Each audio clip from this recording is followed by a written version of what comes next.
You're standing in a forest. No phone signal, no roads, no sound of engines, no planes overhead, no hum of electricity anywhere. Just wind, birdsong, and something moving in the bushes 50 meters away. Congratulations, you've just been thrown 100,000 years into the past. And here's the uncomfortable truth. Most of what makes you smart in the modern world, your job skills, your phone literacy, your general knowledge, is completely useless here. So the real question isn't would you survive? It's how long would it take before you made a fatal mistake? Let's start with the obvious problem. You don't know where you are. There's no map, no compass, no landmark you recognize. Your brain, built for a world of street signs and GPS, has almost no tools for reading raw wilderness. Prehistoric humans, on the other hand, carried an entire mental library. Which plants meant water was nearby, which animal tracks meant danger, which direction the wind usually blew at this time of day. You have none of that. What you do have is a body that still remembers how to be afraid. That tingling on the back of your neck when you can't see what's behind you, that racing heart when you hear a branch snap, that's not random anxiety. That's 300,000 years of evolution trying to keep you alive, even though you never trained for this moment. The bad news? Instinct alone isn't enough. Fear tells you something is wrong. It doesn't tell you what to do about it. Here's something most people forget. You won't die from lack of food first. You'll die from lack of clean water, and far sooner than you think. The human body can survive weeks without food, but only about 3 days without water. Less in heat. So your first real task isn't finding shelter or making a weapon. It's finding a stream, spring, or pond. And even then, drinking straight from it is a gamble. Parasites, bacteria, contamination from animal carcasses upstream. Prehistoric humans didn't have this fully figured out either. Dysentery and waterborne illness were major killers throughout most of human history. Without the knowledge to boil water, which requires fire, which requires tools, which requires time, your odds start dropping in the very first day. This is the part nobody imagines when they daydream about living like a caveman. It's not a survival movie, it's triage. Let's talk about fire, because this is where the fantasy usually collapses. You've probably seen someone start a fire with 2 sticks in a documentary. Looks simple, right? It isn't. Hand drill fire starting takes practice. Real, physical, calloused hands practice. Even experienced modern survivalists often fail on their first dozen attempts. Prehistoric humans didn't casually rediscover fire every generation. They inherited the skill, passed down hand to hand, refined over tens of thousands of years.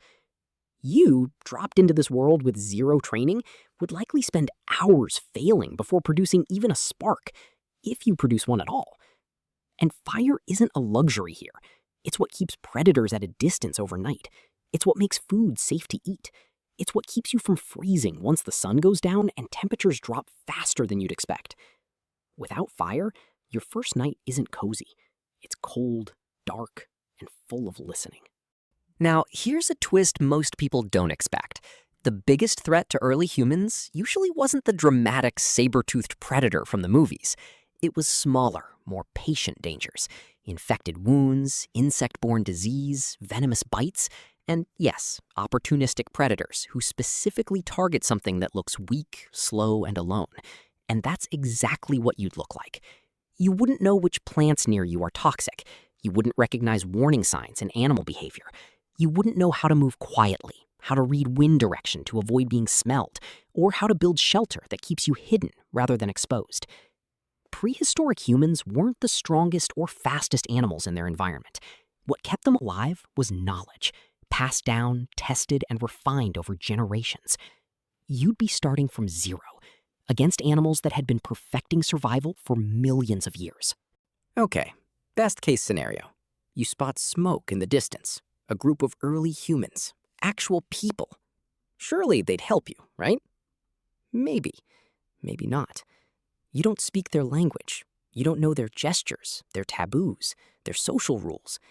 In many prehistoric societies, strangers were viewed with deep suspicion, not out of cruelty, but because unknown outsiders could mean disease, conflict, or competition for scarce resources. Even if they were welcoming, you'd have almost nothing to offer them. You can't hunt with their tools, you can't track, you can't identify edible plants, you can't read the land the way they can. In a world built entirely on practical survival skill, the average modern human would essentially arrive as a burden, not an asset. Harsh? Maybe, but it's the reality behind the fantasy. But here's where it gets interesting. You're not completely useless. You have something they've never encountered, knowledge from tens of thousands of years in the future. You might know that boiling water kills germs, even if you don't know exactly why.